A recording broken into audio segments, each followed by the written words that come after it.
Blunderdome.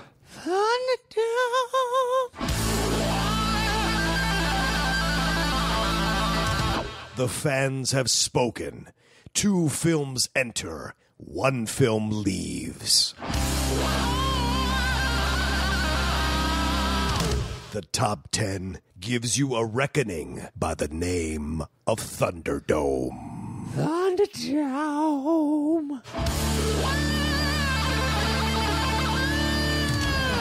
Brought to you by the Schmoes Know Network. Take it away, boys.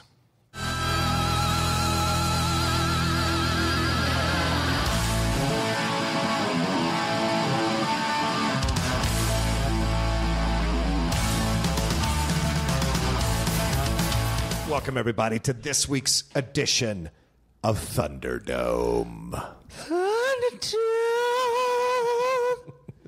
I can't tell you how much I was unsettled by this idea of the Matthew Lillard movies. I mean, I thought we struck gold with Walter Matthau movies. It's a heralded actor with with decades of incredible work. 100%. And out of nowhere comes the Matthew Lillard movies category. Probably the 1 millionth thing I thought our fans would come up with, and they came up with it. And the 2 movies were Scooby Doo and Summer Catch. Those were the 2 choices. Ironically, both starring Freddie Prinze Jr.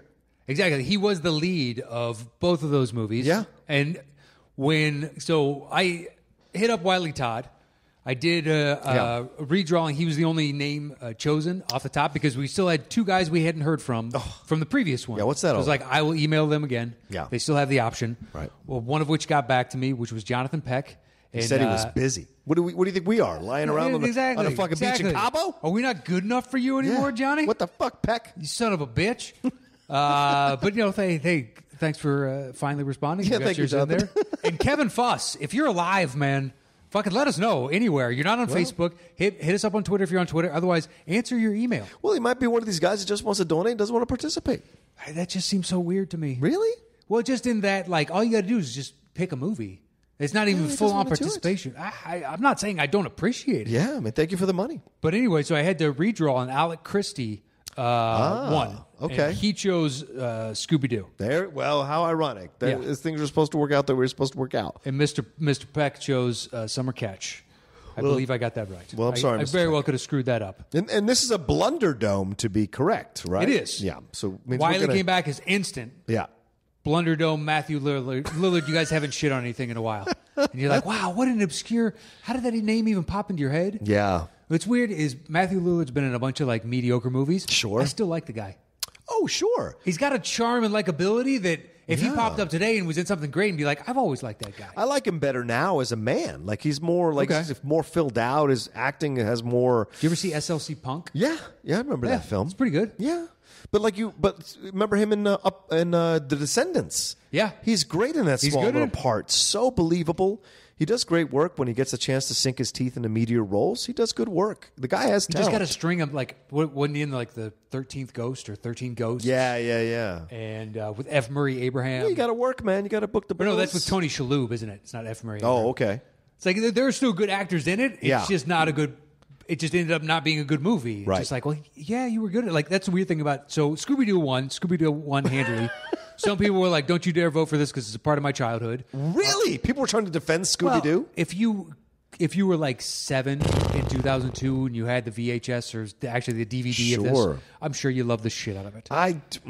It makes no fucking sense. No, it's a it bad doesn't. Scooby Doo episode. It really is. The characters don't make sense. No. So, but the weird thing about it is Matthew Lillard is good in it. Yeah. It's a good version of Shaggy. Sure. It's just if it's not a good movie. Scoob. Yeah. From the opening. Well, listen, I would argue these are iconic characters from many people's childhood.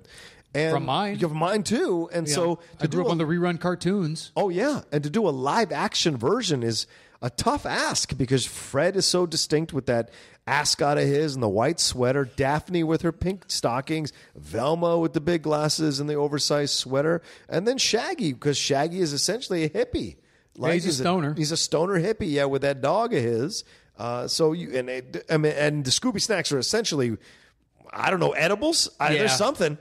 So there's a lot of symbolism. So to bring that into a live action situation, I wasn't 100% sold on the cast when it was announced because I hadn't seen Freddie do much, and I didn't know much about Sarah Michelle Gellar, but I didn't know Linda Cardellini was Velma. That was the one that I was like shocked when I found out when I was going back to watch the movie. Yeah, she's fine. Right, but I think she's a good actress. Yeah, I'm saying in this movie, the script co-written by James Gunn. James Gunn. I don't understand a lot of the choices for so in the beginning. Yeah. I don't know if it was a choice in the script or if it's director's choice. So they're in a toy factory, and you find out later that they're making dolls for Pamela Anderson. It was topical at the time. Yeah, but there's a zany Shag and Scoob are in a barrel. They're trying to harken back to the cartoon where there are barrel scenes, and they land on a skateboard, but they're in a toy factory, right? And they're going down this production line, and it's at a point there is basically just a scythe or a scythe, however you want to pronounce it, just spinning.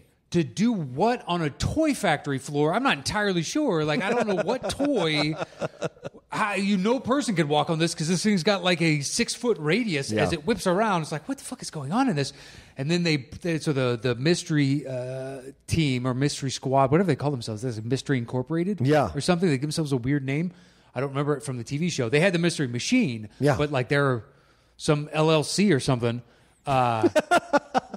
Okay. They decide to part ways after the first 10 minutes. Yeah, because there's bubbling tension between them. Yeah, which is a play off the TV show. Yeah, there were the issues that were going on because people were criticizing the TV show. Once it became into the national consciousness, people who'd grown up on the TV show as kids were all of us now going back and kind of revisiting it and bashing it in early articles and whatever in the late 90s and early 2000s. And so I think the script kind of played into that, right? Okay. Having the issue. I don't remember that. Oh, yeah. And having the issues between these characters and how would they ever exist with all the stuff that's going on between them? And so they have to use that as kind of but it's weird, though, because plot point.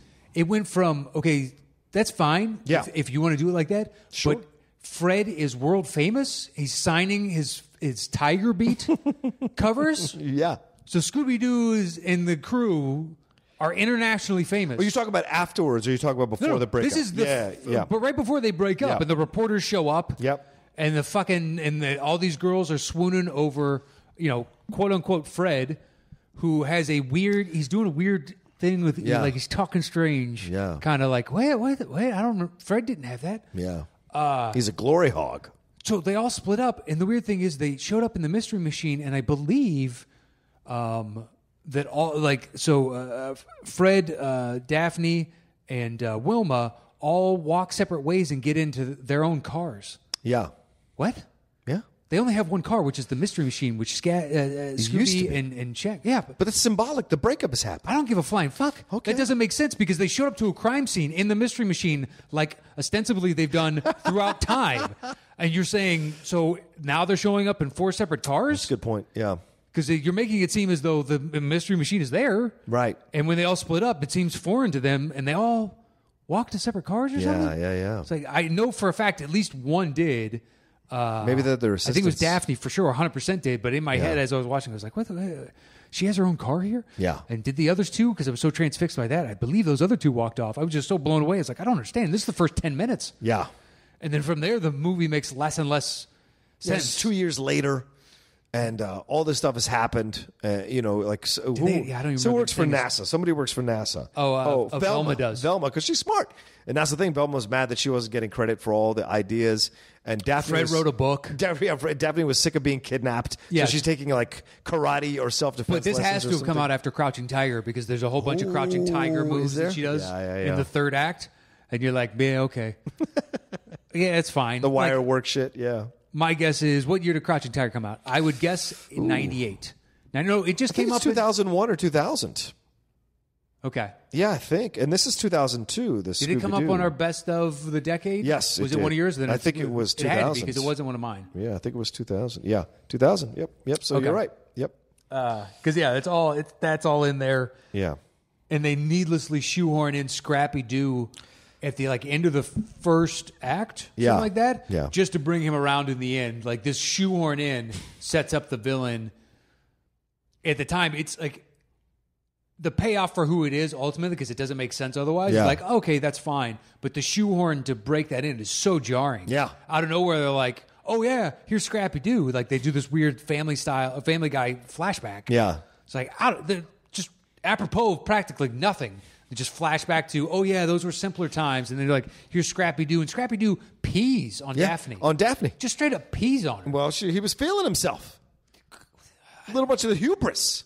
Yeah, there's a bunch That's the problem with the fucking movie, though, isn't it? They want to undercut all the characters in a way of trying to be cool, and what they do is eliminate the actual cool nature of the characters, which is their connection as friends and a family. In essence, it kills the nostalgia. Family. Yeah, it kills the nostalgia. If you're going to shit on the essence of the character, yes, we all hated Scrappy, but technically the people in the show did not hate Scrappy. No. So why even bring him in? I don't understand. Well, that's the thing. Fred's he loves all the attention, so he's feeling himself, and then you have Scrappy feeling himself. So you have all this stuff going on, and the only people that stay together are Shag and Scooby, and because they but even that's violated by the girl that comes in. That's right, because he falls in love with that woman on the plane, with Mary Jane. Yeah, and Mary Jane has issues with dogs. That's a joke I appreciate. Yeah, that's something for adults. Mary Jane, the MJ, and right? then when they flash to Venice Beach or wherever it is, and Shag and Scoob are in the van, and they do a pass the Duce on the left hand side, and it pans down, and there's smoke rising up out of the van. Yeah, and you think it's going to be a shameless but they got a griddle, they got a hot plate, and they're making some food, and you're like, all right, that's fine, that's a little wink to us, I'll and the kids it. still laugh, right? That they got right, like the closing credit sequence when they were eating hot peppers, and the steam comes out of Scooby's ears and stuff, and then they don't show it with Shag, but then they show like an outside shot, and it insinuates that Shaggy did it too. Yeah, they're like, okay, that's very much from the cartoon. Like there's nostalgia that I appreciate, and it actually helps the story. Yeah. And the other times they are shitting on it. They're crapping all over the characters. I know. And then they create the weird, there's voodoo and people changing bodies and spirits and all this kind of shit throughout the land, throughout the whole thing that's happening. There's these, they're trying to train these creatures to be humans down below the pit. And they're stealing their souls. Weird. Yeah. And then putting it in new bodies. And that's a weird thing is this is the first time ever there was a genuine supernatural element. Yeah. Usually it's holograms, which they point to, like when Velma guesses, "Oh, aren't you afraid?" And he's like, "Well, no, because I could see the holograms from that one and that one over there." And it's like a little wink to the show because it was always some trick or something like that. And actually, he had wires, and they do it in the first one. The guy's suit blows up, so they're obviously trying to deviate from that, which is fine, I guess, on some level. I don't know. It was just strange. But that's the thing, and that's the thing that gets frustrating as you watch, because when I watched it the first time, I just was like, I don't understand what the impetus was here, because there was a sequel. Money, baby. Well, they spent like $80-something million making $80 million on a Scooby Doo movie. What the fuck? But the thing made money enough for them to do a sequel. Well, DVD sales, I think, is where it succeeded most. Kids too, I guess. Yeah. Well, that's where Adam Sandler keeps getting great contracts. Yeah. Because before he switched to Netflix, his DVDs were always in the top 10. Yep. Whatever movie he had out that year was a top 10 selling DVD. Yeah. And then on Netflix, his movies get streamed. Yeah. More than other people's. And just if you got kids between a certain age, man, Sandler speaks to you. Yeah. Just does. I was young and dumb too, and I enjoyed him. Yeah, but okay, yeah. Well, it's true. Like he's done some other stuff for adults, Punch Drunk Love, Reign Over Me, or I think that's Reign Over Me. Reign Over Me. With Don Cheadle. Enjoyed. And, he's done other things for.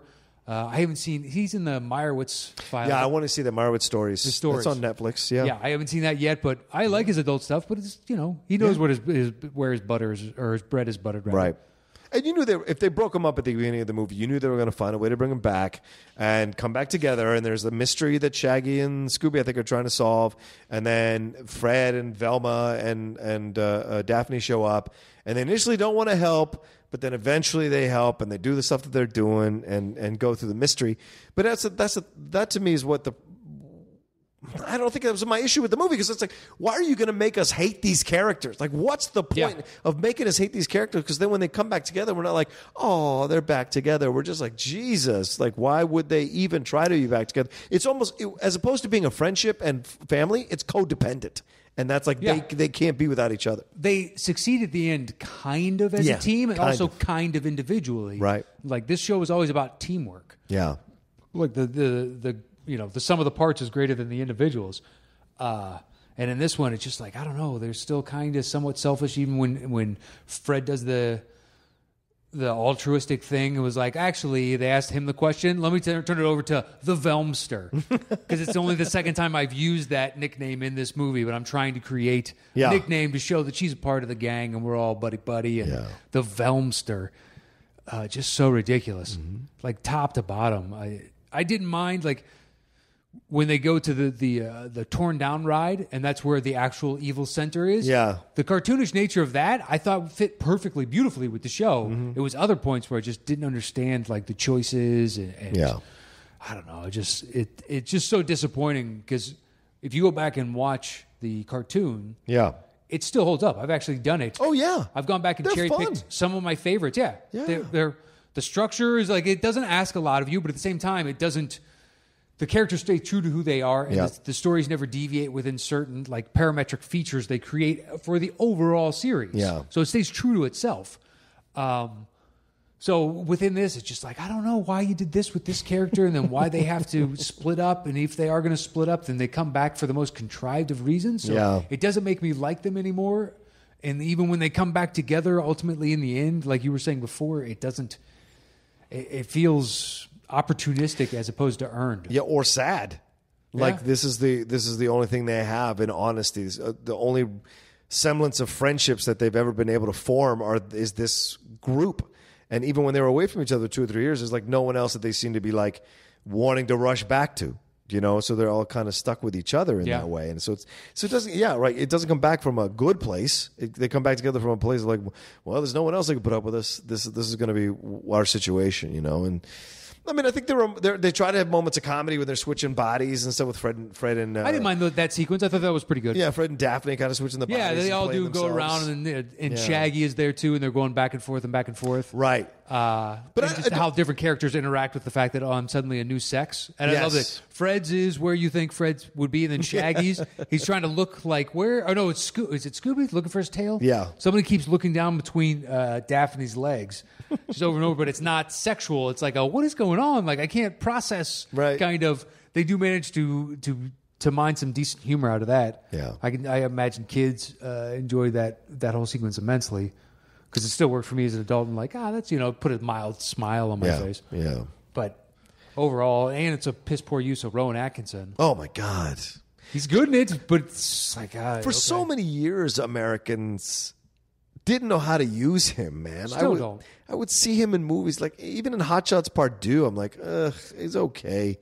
But like, when you see Blackadder, you're like, that's genius comedy. This man is capable of doing such incredible things, and with the American audiences, they put him in these weird movies that don't. I even hate those Johnny English movies. I do not like those Johnny English movies. They're not made for us. No, I guess not. It's something because I love Blackadder and I love Thin Blue Line. That one series he did was Policeman. It's based on an ad series. Yeah, isn't it? So it's like the Isuzu guy. Oops, sorry.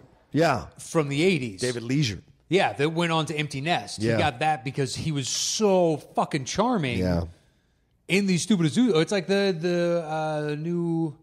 Oh, what is her name? Is she on Verizon commercials? Mm-hmm. The brunette girl, super cute. She does comedy now. Oh, Sprint.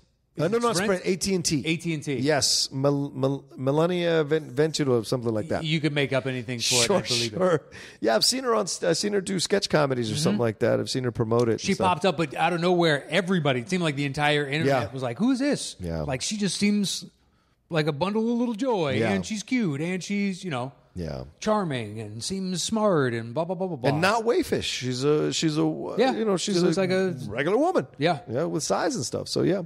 I don't know. What else you want to say about the movie? Is there any good acting in the movie, do you think? Well, I mean, look, like I said before, the odd fact that this is a Blunderdome. Yeah. And Lillard could be arguably the best in it. Yeah. you're you choosing could this argue as that. yeah. I think his Shaggy is overall outside of Scooby, but I'm saying of the human actors in it, he's the only one that strikes any kind of chord for me. Velma's close. Daphne is. It's like it misses the bullseye and then somehow misses the target, but it's not as bad to me as Fred. Fred to me doesn't make any fucking sense. Yeah. I don't remember him being this egotistical and narcissistic. Yeah. He was actually caring for the group most of the time. He was. From He the was episodes dad. I remember, yeah. He's always like, Shaggy, we need to do this, or Velma, we should do this. Or like he was always about doing that. And I get the Velma complaint because, she was kind of the forgotten person who solved all the mysteries and stuff and really was the smartest person in the crew. She was, but we all knew that as kids. Yeah. I never attributed that to Fred. Yeah. I always assumed, Velma's got the brains in this Yeah, operation. Fred and Daphne were the pretty faces. Yeah, I mean, Fred was good. Right. Daphne was, she wasn't dumb, but she did get captured. Like, they do make fun of that. You soon get captured a lot. She did get captured a lot. Yeah. But, they try to get it on most of the characters, I guess, on some level. But she does. It's a disproportionate amount. Yeah. And then having it be Scrappy Doo only because he was mad at them, and then he becomes this big old monster. Well, then you have, it's ridiculous. 30 years of the fact that the cartoon existed, maybe even 40. When did it come out? 1960 what? Yeah, something like that. Because this came out in 2002, so maybe it's like 35 years old. Yeah. And everybody hates Scrappy Doo. Yeah. Scrappy Doo sucks. I liked Scooby's cousin, the dopey guy. Oh, the dopey guy. I can't remember his name. Yeah, I don't know why it's escaping me now. He was great. Yeah. Scrappy Doo sucks, and we all know it. Yeah. He was terrible, but I don't understand. Like, it's like a cute wink to us, but it's not. Yeah. Because everybody hated Scrappy. But once again, they turned Scrappy into a villain. But yeah. So instead of making him understandable or someone you wanted to relate to or give him a reappraisal, they turn him into a villain so you can hate him all over again. Yeah, it's an easy It just makes no cop-out. sense. Yeah, it just really doesn't I don't make know any why sense. you do it other than to like a cute. Oh yeah, you remember Scrappy? If it wasn't so, if we spent the first act with Scrappy or the first 20 minutes, like maybe he screwed up that caper and that's why they had to cut him loose, Right. and he comes back for him, a la Syndrome. Yeah. in Incredibles. Oh yeah. Do something like that where it's like at least you establish the fucking character, Right. as opposed to little kids not having any clue who it is, and then throwing it at the end. And ultimately, he is the. And it looked like the dogs from Hulk. Yeah. When they got all fucking Hulkanized. Oh yeah. Yeah. The it's Hulk like- dogs. It looks so stupid compared to, although the demons look just as dumb, I guess. Yeah. But you took what was a semi-realistic character and made him a cartoon, and I don't know, it was bad. Yeah. It was just bad. And I think Alex Akos, or boy Alex Akos, Yeah. was one of the people that said, basically, this movie's a classic, go fuck yourself. Yeah. I'm sure he was more of a gentleman about it than that, but that's the quickest summation. I think that's right. Because once again, what we keep going back to, that theme of like, well, these are characters we enjoyed as kids, we loved as kids, and I think he was like 10 when it came out, if I had to guess, 10 or 12. yeah. And you try to find the ugliness of their situation and mine it for comedic gold, and it really doesn't work at all in that way. No, it's a waste of time and a waste of these characters that are fun. And I don't know, I never saw the sequel, so I don't know if the sequel was any better. No, but not at all. I can't imagine. This is not a good It's memory. got like a pirate in it. I think it does, which maybe it is. Maybe just like they went back to. And Yeah. Perhaps it's better than the first one. Yeah, maybe. I would believe it. Yeah. And those of you out there that have seen it, let us know. Maybe it is. The thing is, if you told me there was a good Scooby Doo and I just never heard of it, I would watch it because I like Scooby Doo. I've gone back as an adult in the past year, and watched like 4 or 5 episodes. Like, oh yeah, what about the werewolf one? Oh yeah, And the what werewolf about, one. Yeah, the one where it's like a Mayan or an Aztec statue. Yeah. It's like 50 feet tall or something. Yeah. But it's got wheels on its underneath its sandals. I love that one. I went back and watched that. And there's one like they're in a mental hospital and there's this mad doctor running around. I watched that one, and like there was a bunch of them that I went back for. Yeah, the show was so good that it would have like to be continued. Yeah. Which does not happen in animated was series like at that time. A Kiss knockoff character. Yes. It was like some record exec who was trying to steal from his company for some like bad sales or something. I went back and watched that one. Like, you could tell me there's a good Scooby-Doo movie out there. This just isn't it, unfortunately. No. You could reboot this on some level. Although I still think it's better just as an animated TV show, a 22-minute or 20-minute actually. Something should stay where they're at. This Yeah. is someone that should definitely stay where it's at. So I don't know what else Yeah. there is to say. To the three of you, like, I don't want to cut it short, so this is a shorter episode. So let's talk basketball. Yeah, you want to talk basketball? Let's talk basketball. All right, so if you don't want to hear us talk basketball, you can click off now. Thanks for listening to us. And you can follow Matt at Matt Knost. Yes. And you can follow me at The Rocha Says and donate to the Patreon at www.patreon.com/the top 10. Thank you 10. to Wiley Todd, Jonathan Peck, and Alec Christie for supporting us and for being a part of Thunderdome and also enjoying those sweet, sweet classic episodes up on Patreon. Guys, get hip to that. There's old shows going up, and people tell us all the time, hey, this is the show that you did that. I can't wait till we get to some of the things that I actually vaguely remember from 3 years ago. So long ago. And to all the countless people that voted, Scooby Doo won in just an absolute landslide. Yeah.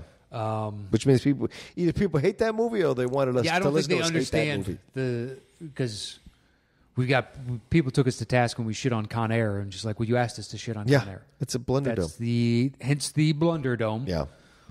This is not our fault. You voted for it. If you didn't understand the rules and then are upset with the rules, well, take it up with the rules committee. Yeah. They meet after they meet in the off season. They do. And guess what? There is no off season. So they never meet. And these rules are never going to change. Speaking of rules and committees. Yeah. So, NBA playoffs. Yeah, right let's now, talk about it. we're recording this as it's game 5 of Sixers and Celtics. Well, it's done. Yeah, it's done right now. You got the final? Yeah. 114-112 Celtics. Okay. The series is over. 114-112? Wow, it was close. It was a close game when I walked in here. Yeah. I'm not surprised. Wow, it went that high, too. That's a high score for those teams. So I wonder if Brett Brown will be fired. You think he'll be fired? I think he's got a shot at being fired. No. I think some of the management and whatnot, because all the talk became, you guys had the inside track to the finals here. Because Cleveland looked like they were beatable. Yeah, but they're still a young rookie team, man. I think I agree, but they ended the season with that huge win streak. Yeah, they're doing that without Embiid, and they were beating up on some lesser teams, but they're still doing it. Yeah. And then once they get through that first round series, you're like, dude, you guys got the cakewalk here. Yeah. To make it they really did. End. They should have at least to face Cleveland. There's no reason they should have lost to a Boston team like this, missing 2 of its all-stars and one of its big men who's out for the season as well. That was an integral part of their defense through most of the season. So to me, it shocked the shit out of me that Brett couldn't figure out Stevens. But that's what Stevens is. Stevens is Popovich East. Once he finds the right players, he's going to be unstoppable. And the weird thing is, so the coaches voted on their coach of the year. Dwayne Casey wins it. That's fine. Toronto's number 1 in the East, and I think the coaches want to reward that. Fine. But Brad Stevens did not receive 1 vote from any of the coaches. That's fucking ridiculous. Isn't it? It's fucking ridiculous. What did they see that we don't? Yeah. I don't get it. Professional jealousy because he's a young kid. That's what I think it is. You think so? Or maybe they're tired already of we all know he's great, let's reward. But I don't even see how he doesn't get 1 vote. Nope, it's bullshit. I think it's professional jealousy of a young coach who came out of the college ranks and figured out the professional game immediately. And these guys have taken decades to figure out the professional game, and he's just smarter than them. And they know he's smarter than them. That's the thing, though. And he's got that got that vibe where he's respectful, but he's confident. But I got to assume that Kerr or Popovich or Spoelstra or a number of other coaches that are kind of when I look at them, I think of them as like secure. Yeah. They have an understanding of who they are and what they are as a coach, and whether or not you praise me, I don't care. Right. And I think they recognize in him, maybe they did the same thing too of, you know what, nobody talks about Nate McMillan and the job he did with the Pacers and Dwayne Casey. So they all went that way, and collectively as a group, if you look, I haven't seen the votes. I just saw that headline. I was like, wow, really? My mind was blown. Well, maybe you're right. Maybe it was like an establishment thing, and Dwayne Casey's been coaching so long for Toronto, and nobody saw the Pacers doing as well as they did. Right. Everybody's blown away by that. Good job for you, like Nate. And once again, we haven't seen the votes. I just know the one or they want to talk about, Portland, they made it to 3rd in the West. Yeah. Or Mike D'Antoni. You managed to get 1st in the West. Let's give you a little love. Well, I think it's either way. I think it's bullshit. Once Hayward comes back and Kyrie comes back, look what he's taken this team to the conference finals. Now anything could happen. Anything could happen. If these idiots end up in the fucking finals, I will be shocked out of my mind. Out of my mind. Well, because they'll have beaten LeBron. Because as soon as the matchup is Toronto Cavs, do you believe the Toronto had a shot? Nope. At all? I texted my friend Mark and I said, if Cleveland wins the first game, they're going to sweep them. And he's like, no. Cleveland's defense is suspect. They've had problems. I'm telling you right fucking now. They have a mental They're edge. in the head of the Raptors. 100%. As soon as the Raptors as soon as they lost that first game, they gave everything they could in that first game, and they got beat at home. With a 10-point lead with 4 minutes left in the game, they still blew it. And I second, I was not surprised. LeBron was still vulnerable. Yep. He had been wounded in the first round. That was a 7-round season. He was exhausted. Yeah. When he was like, I find it interesting that we're the only team that only gets 1 day rest, and we got to start back up. And you're like, that is interesting, but that's just the way, it worked against you on this one. Had you wrapped up earlier, you wouldn't be the one. But we got a TV schedule, and the shit's been locked in stone. Yep. And what's interesting, too, Matt, it's a phenomenal psychology that happens with the Cavaliers, I think, especially this year. Like, when LeBron shows up, these guys don't feel like they have to show up as much because they don't get as much as play with the ball. They're not shooting as much. They're not as consistent in their shots. But when LeBron goes down, LeBron gets hurt, or LeBron's having a bad game, all of a sudden J.R. Smith, Kevin Love, Tristan Thompson, they all fucking show up and shoot the shit out of the ball. And it's incredible. It's like a comfort blanket when it gets cold. When it gets cold, you got the blanket next to you. But when you don't have the blanket next to you, you kind of move yourself around and get yourself warm, and you're all right. And the thing is, the cop out is the blanket, and that's what I think LeBron is for them. Is when LeBron's hitting on all cylinders, they're not going to see the ball as much, so they don't maybe feel like they have to make as much effort. They figure LeBron will bail them out, whatever. Okay. And it's a fascinating psychology because when he went out and he had that cramp in the game in the third quarter of the game with the Raptors, all of a sudden the bench players could score. Kevin Love took over the game, and you're just like, when did this happen? Well, because they have a supreme confidence. Like Kevin Love has confidence over the Raptors, right? As does Tristan Thompson out of nowhere playing well, but he's also playing well against the Raptors, right? Exactly. Like everybody's going, "Oh, where's he been?" The Kardashian thing really fucked with his head, but he's finally back and be like, "No, he knows it is a team mentality on that one." Yeah. I thought it might be like 4-2.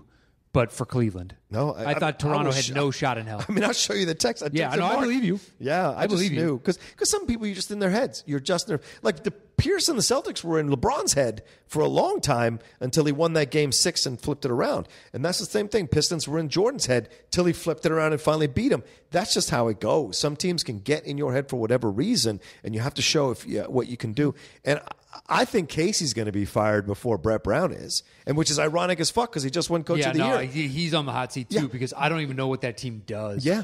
If you're benching DeRozan in the fourth quarter of your game, and he's arguably your best player, and then he gets himself ejected, that's you not being on top of your guy. Well, it's also DeRozan being frustrated and just mailing in the season as soon as he's getting ejected. He knew on some level, at least it was a subconscious choice. I don't want to be here right now. Maybe in the future, but definitely right now. I think he wants to stay because they can give him the max. Well, I think they're going to replace Casey. That's why he'll stay. I don't know what they do. They've got a bunch of interesting parts. Mm-hmm.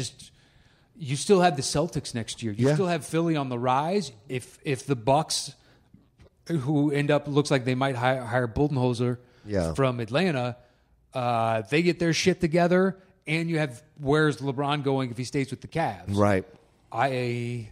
Right now, I would peg you as the 4th to 5th best team going into next season. Yeah. Even though you were first this year, but I never bought you. You were a paper tiger as first. And don't discount Miami with Spoelstra. Don't discount Miami at all. Oh, I will. They got no future. You don't think so? No. They spent way too much on bullshit. Okay. They could get DeRozan. Great. What does that do for you? Yeah. Like the free agency this year, hypothetically, they get like Boogie, but why would you if you were them? Yeah, no. Unless you're going to get rid of Hassan. Who's taking Whiteside? I don't know. Who's going to overpay for Hassan? Yeah, that's a good question. I don't know. It's not a big man's league anymore, dude. So it's a good point. And now when he's no-shown in the first round of the playoffs because he's a head case. And because he's a little out of shape as well. And Boogie is going to be an interesting situation. I mean, he'll get maxed by the Pellies. Watch. He'll get maxed. You think so? Yep. Man, I don't know.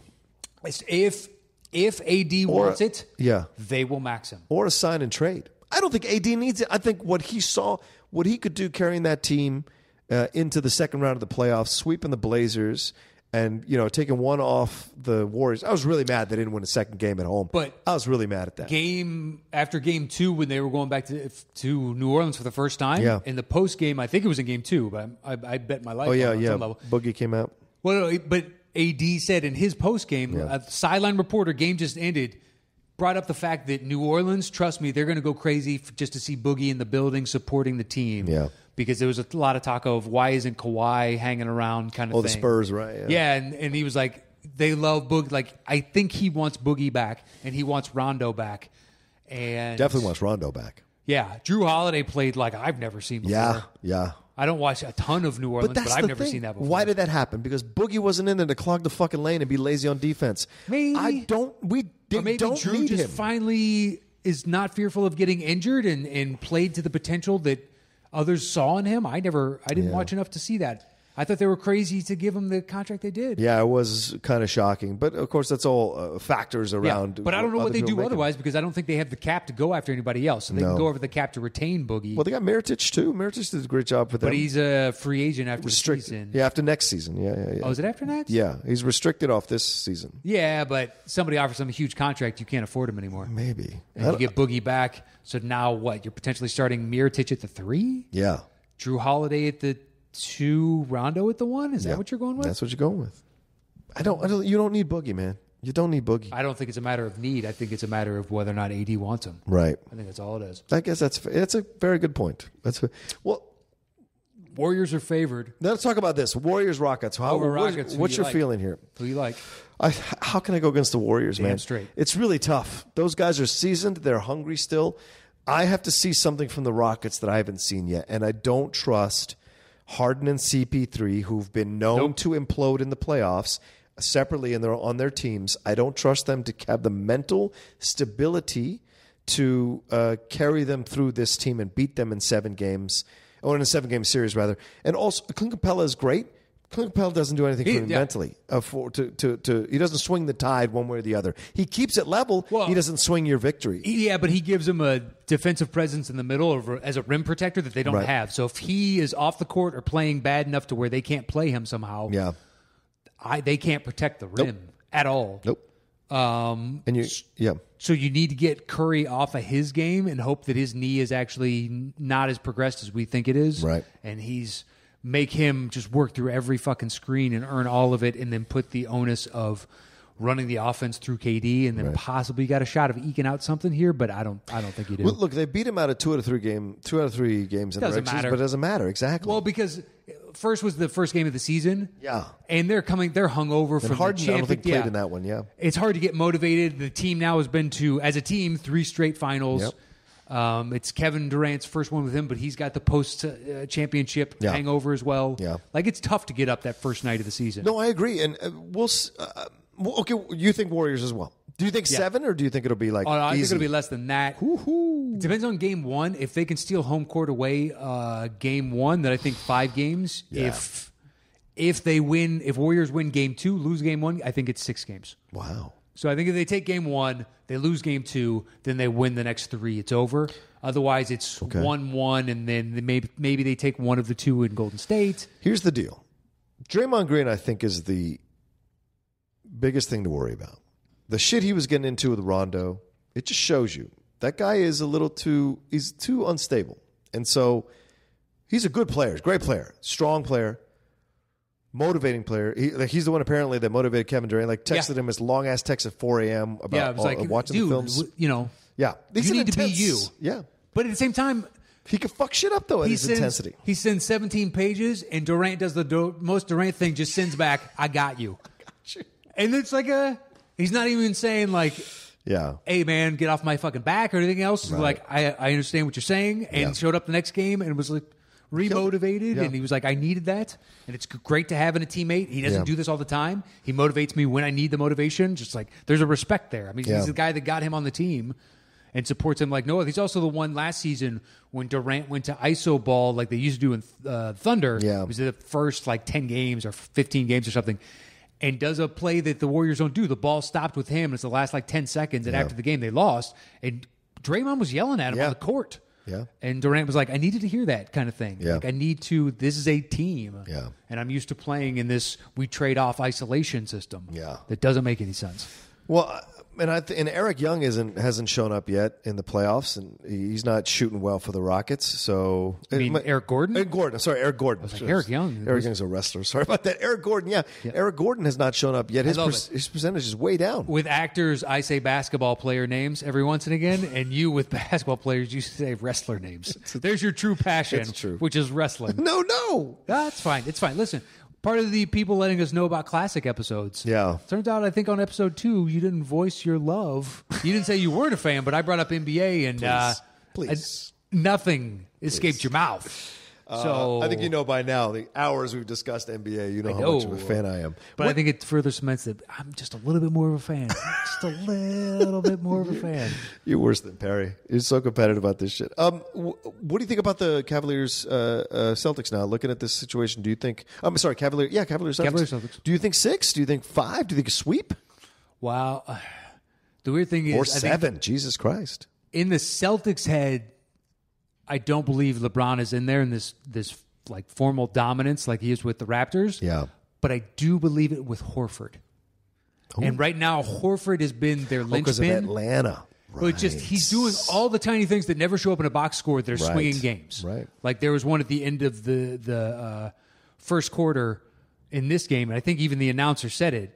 But instead of trying to grab the rebound or whatever else, he just tipped it out to where when Ilyasova grabs it, there's not enough time for a shot clock. It makes more sense. If he goes for the rebound, potentially somebody could steal it from him, and they make an easy layup. Whereas if I just slap it out, by the time it travels through the air and he catches it, there's no shot in hell. The shot clock will be done into quarter. And you're like, that's just a brilliantly smart play. Mm-hmm. Someone that's played enough basketball and their IQ is high enough. He just does so many of those plays. Yeah, LeBron is in his head. Whether or not that affects the psyche of the team is my question. Yeah. Because I don't believe the rest of them now at this point. Yeah. Even Tatum, I don't believe, would be intimidated. Not yet, no. But no. I worry about because don't forget, the Cavaliers are also a young team with Nance and Hood not wanting to come into the game of a blowout. That's a big controversy walking in this situation. We'll see how JR and Tristan, we'll see how they play this rotation. And someone was texting me about it, or I think tweeting me about it, and they asked, like, well, what do you think the Celtics have a shot? I go, Stevens is a brilliant mind in basketball. If anyone's smarter than Stevens in basketball, it's LeBron. And so he's going to figure out Stevens' schemes, all that kind of jazz. He's going to figure it all out and put it together. So it's going to be, I think it's going to be Cavaliers in 5 or 6. Absolutely. I don't know. I hope it goes 7, and 7 is really interesting. Really? Yeah, I hope it goes 7. That's gun to my head, I'm still picking the Cavs because they have LeBron. But at the same time, I don't know that I believe that their defense can stand up to a well-oiled machine on offense. It's whether or not that oiled machine, when they don't have a guy like Kyrie that's go to late in game, late in shot clock, who's going to take the shot? Yeah. You need somebody who can ISO. Every once and again, you still need that shit. Well, so is it Scary Terry? Is it Tatum? Is it Jaylen Brown? I don't know. Or Rozier? Yeah, Scary Terry. Yes, that's what you call him. Yeah. Well, the whole thing with George Hill come into play, too. I mean, I think George Hill's going to be interesting how he coming back from that injury. Is he going to be able to play defense for the whole time? Is he going to be able to get on top of Rozier? You don't think he's going to neutralize Rozier at all? No. Wow. Well, maybe. Okay. But I don't think it hinges on the play of Hill as to whether or not it tips the scales. Okay. It's LeBron versus the Celtics. All right. With Kyle Korver and Love doing various pick and rolls to see who gets open in whatever mismatch. But I don't even think with the Celtics you can do that as well. Yeah. As like Aaron Baines proved, he just did really well on Joel Embiid. Aaron Baines. The Celtics have this ability to switch on a guy that's pretty unguardable, just in that it's a 7-footer who can legitimately shoot decent enough from 3. Yeah. And that skill looks like it's only going to be improving. Yeah. Could be really interesting. All right, so if the Cavaliers win this thing and the Warriors win their thing, what are we talking about? Are you telling me you take something other than the most obvious outcome? Do you think it'll be a sweep? Gentlemen sweep 5-1. 4-1. Oh, 4-1. I don't want to say a full sweep because I want to give a little bit of respect to Cavs, but a gentleman's sweep. Now, what does this do for his legacy if he drags this team to the finals? Who knows? I literally got into a conversation about this with 3 random strangers. Did you really? When I was out to lunch with my wife on Tuesday. Yeah. It was just 3 guys having a conversation, and 2 of them were saying LeBron was the GOAT. Who's better? And I literally walked over and I just went, guys, Michael Jeffrey Jordan. And I started to walk away, and they were like, "What about this?" And we had a 5-6 minute discussion while my wife is outside, like kind of laughing at me, knowing that I can't not have this discussion. Right. And I didn't even know the third guy was in it. It was just me and these two guys. And I brought up another point about like, an older generation could make the case that Bill Russell is, but I never saw him, so it's hard for me to contextualize what he did. That's a different situation. It is. I can't even put Bill Russell. And somebody in the that was alive conversation. and watched those and wants to tell me that he was, well, you lived through it, and your argument is valid. He's one of 5 black guys in the league. No, I'm not going to take that. Yeah, and argument. there's only like 8 teams. Yeah, I'm not going to take that argument. But I don't know. I didn't see it. Oscar Robinson. A lot of people claim Oscar Robinson is the greatest of all time. Yeah. But anyway, that third guy, as I was going to leave, he was like, "Hey, by the way, I was on your side in that argument." And I was like, "Thank you." But I don't think it's about the rings. I think the rings are irrelevant in my mind because if he drags a team to a 9th or 8th finals, that's incredible. It is. Incredible skill. Incredible. It is. Of that, because these are not great teams more overall that he's dragging to these finals. True. Whereas Jordan... But he's also not beating great teams to get there. Well, sure, but he's losing to teams that were better than Jordan played in the finals. That's why I don't think those 6... I will put those Spurs teams up against any Phoenix Suns or Sonics team or Blazers team that Jordan played. They'd have wiped the floor with those fucking guys. Mavs... That Mavs team where Dirk. No, the Mavs team is something else. The Mavs team is like that was still Miami figuring themselves out and how they're going to play. But the Spurs. Depends. That's an interesting argument. That's my argument. Is the Spurs teams are better than any team Jordan faced. Yeah, but at the same time, Jordan had to beat tougher competition to get there. That you can make a good case for because the Knicks were and the Pacers were fucking great. How many Hall of Famers in that 7-year, potentially 8-year stretch has LeBron beaten to get to the finals? How many Hall of Famers? It's a small list. Whereas right now, there are like 7, 8 active guys that I'm like, that dude's a Hall of Famer, that dude's a Hall of Famer, that dude's in the East. Yeah. Wade, but he's past his prime. But he beat KD in the finals. He beat the Spurs in the finals. That's KD at what, year 3? Well, sure, you can make that case. I guess that is the case. He's a young kid, and now KD's going up against guys that are in their absolute prime. Yeah, their absolute prime. Right. LeBron at the beginning of his like peak prime, and Wade at the like his prime, and Bosh at his prime, and you're just coming into your own. And Westbrook is just as young, and Harden is even younger. Yeah, just like that's a fucking tall order, and they still made it there. But that was at the end. I'm talking about his journey through. Yeah, how many Hall of Famers has he beaten each year in the East? But Pierce, Garnett. But you misunderstand. Rondo. You misunderstand Allen. my argument. I'm saying Jordan is the best, but it's not just about the rings. Yeah. For me, it is his determination. That I don't see from LeBron as powerfully as I did from Jordan. Jordan refused to fucking lose. Refused to. Jordan was not going to sit there on Instagram and take a picture of himself in the mirror going, I've got to find my, motivation again, find my drive. Jordan would never fucking do that. Yeah. Jordan's father was killed on a highway, and that son of a bitch kept it tight till he won that finals and broke. And that's certain people are built a certain way. That fucker was built to never lose.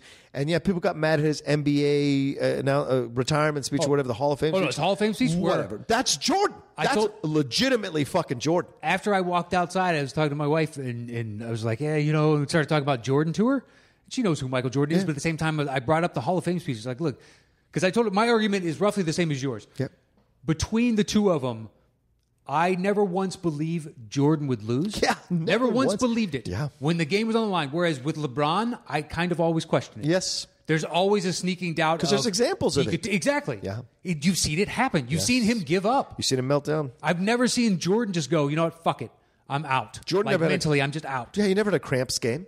Jordan never had a cramps game. He had that flu game, and he won it. He never had, like, the season before when LeBron left the decision. Yeah. He gave up at the end because he knew the odds were stacked against him. Yep. He didn't want to be there anymore. And that, like, the finals against where I think it was the Mavs where he scored, like, 8 points in Game 3. Yeah. Like, Jordan, it just never in a million years would that happen. That's what I'm saying. And I walked out, I told my wife that, and I was like, look, Jordan had to... It was so competitive that in his Hall of Fame speech, he was competitive with his kids in that he was talking shit to them, saying, I feel bad for you that you'll never stack up to the accomplishments that I have accomplished. You will never be as great as me, and I apologize for that. And you're like, why are you fucking attacking the self-esteem of your children? That is your ultimate legacy right there. It's not your own. Don't be selfish. That is how Right. you live forever, is the legacy that you leave to the world, and that a large portion of that is your children. Yeah. And you're talking shit to your kids. But that's Jordan. That's Jordan. That's the thing. And that's the thing when people are like, oh, it was such an asshole speech. I go, what did you think was on the other side of this I didn't know it as a determination to kid. win? He was be like Mike. Yeah. He was this smiling, happy-go-lucky, he was so dogged, but he was still a good guy. And then you get older and you're like, that came at the expense. You hear all the Sam Smith book. You're just like, fucking holy punching shit. Steve Kerr in the eye, giving him a big shiner. Yeah. I can't remember. There was one teammate that he didn't appreciate the fact that they got him, and he was making more money than him, and he was just dog shit. This was early on, Jordan. Cool coach. No. This was before okay, championships. okay. And he just demeaned the guy in every practice. Just like, fucking, I can't believe we're paying you that's that. right. And then he eventually asked to be like, they traded him. It destroyed his he confidence. Couldn't take it. That's this right. Younger guy who's new to the league-ish, like maybe year 2 or 3. Fuck, I remember that. I don't remember can't his remember who name. it is. Yeah. But he came in. He was an established. Like, that's why Cartwright had Jordan's respect. Cartwright didn't take any of his shit. No. He was like, shut the fuck up. You've never done anything. I've been in this league longer. It's just like, all right. Yep. Like, he punched him, and guess what? Cartwright knew to punch a bully back. Yeah. That's what Jordan was. He was a fucking bully, but he backed it up. Yeah. It's like, I've seen LeBron give up too many times for me to too, go, dude. that is the greatest player of all time. Me too, brother. Had he not, I could, as a Bulls fan, I could not look someone in the eye and be like, nope, it's just blah, blah, blah. Yeah, had he scored 45 points every fucking game, 15 rebounds, whatever, just dragged that team and fought to the end in every one of those series and every game he played, then yes, I would absolutely believe. But Jordan always fought to the end. Even when he wasn't winning championships, he was fighting to the end. Even when he was getting pissed out by the fucking Pistons, he would fight to the end. He was always the best player on the court, no matter what was happening. And that tells you the difference between him and LeBron. And I love LeBron to fucking pieces. I do. I cheer for him. That guy's got a good heart. He cares about the community. There's other things that you can say about LeBron that are better than Jordan. He's a guy who has a bigger picture view of the world than Jordan did. Oh, no. Jordan was all about winning and money. That's it. And I don't know that and getting laid because he had women all over the fucking country. Given, there's a long point. I try and summate it really quickly. Yep. There's a point at which Barkley, I think, was chastising Jordan. Why don't you come out on these political issues? And he's like, because Republicans buy shoes too. Yep. I don't think Jordan could have existed in the social media climate that LeBron always has. The constant scrutiny, because you can't be this, sitting on the fence shit. Yeah. In modern society, it's better for you to have an opinion and be genuine show who you are. Yeah. Whereas I think Jordan is still technically a private person because we only know so much about him. Yep. And that's where I'm blown away by LeBron. The fact that you've never really been seriously injured ever. Yeah, it's incredible. It does another thing that irks me as a GOAT of this is the first year he played all 82 games. Yeah. You can't. Fair point, and people are like, look, rings, man. Be like, the regular season matters. Yeah. It fucking matters. Otherwise, why don't we just turn it into we only play everything is a playoff and the whole season is just a March Madness kind of thing, and then the champion is the champion, and like the regular season means jack shit. But the fact that he came into the league touted as the next coming and was the next coming and was never derailed by like a Tiger Woods type of really easy scandal or anything. Yeah, your hubris just balloons to a point where you believe you're the greatest, best thing since fucking sliced bread. Yeah. The fact that yes, you do believe that, but it never derailed you because he has to because it's been proven out. Oh yeah, is absolutely mind blowing to me. I don't know how that's possible. Like, if you want to go GOAT on that level, sure, I'll give you that. His mental composure, being able to deal with today's modern world. I don't know if Jordan would have been able to do it. But Jordan would have snapped on a reporter. He would have punched somebody out. He would have. He would have shut off, and I won't do interviews, and that would have hurt him. And he wouldn't have the legacy on some level that he has today because he had the marketing and ad agencies and whatnot to craft his public image, whereas now you are much more a part of your public image. Right. Good point. Well, that's a good NBA discussion, Matt. We should wrap it up here. Yeah, we should. Thanks, everybody, for listening to this week's edition of Thunderdome. We really appreciate it. Like I said, when you donate at the $20 and above level, you can be thrown into the mix to be selected for Thunderdome, select the topic, and select one of the two movies that competes that we talk about, or you can turn it into a Blunderdome, want us to bash the movie as well. All of that's in play as one of our patrons, and you can do that at www.patreon.com/the top 10, the number 10 there. Anything else you want to say, Matt? No, thanks again to Wiley Todd, Jonathan Peck, and Alec Christie. And the next one will be up, very, very shortly. Thank you all to... Thank you to everybody that voted, and if you want to do it on Twitter, you can do it for me at Matt Knost, MATTKNOST, and for John at The Rocha Says, or on Facebook.com/groups/The Top 10 Show with the number 10. That is it for me. All right. Thank you for listening to Blunderdome. Take care.